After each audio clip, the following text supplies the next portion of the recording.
Buat apa ni? Buat apa? Hampa nak tahu tak macam mana nak buat hampa punya mak mertua, bapak mertua bagi lebih banyak harta dekat hampa. Macam mana cara tu? Ni lah cara dia masakkan ni waktu hampa balik kampung. Okey. Apa beza dia ni? Beza dia kita menggunakan bahan-bahan yang natural ingredient macam ni tau. Tengok ni. Banyaknya bahan-bahan. Memang banyak. Kalau dah banyak macam ni masak dia mesti lama. Selalu hampa nak masak rendang waktu hari raya tu ambil masa 1 sampai 6 jam kan. Tapi hampa dah tak payah dalam lama dekat dapur sebab kita dah bagi hampa paste sejati macam ni tau. Dia tak gunakan powder lagi Kita tak menggunakan powder. So hampa nak masak dia pun senang je. Bawa masuk ke kita punya paste. Lepas tu hampa tinggal bawa masukkan mi instant. Dah boleh dah dapat mi yang macam ni. Macam ni Wangi yo. Ni bau. Sedap tau. Nah ni. Tengok saya makan. Nampak sedapnya.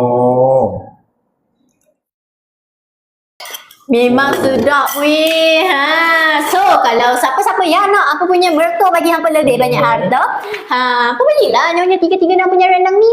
Ni dekat mana boleh dapat ni? Hampa boleh dapatkan dekat kita punya beg kuning. Dekat beg kuning ada lah. Ya, untuk masa sekarang kita tengah open harga try bag tu 100 orang yang terawal sahaja. So kena cepat Memang kena cepat. Cepat.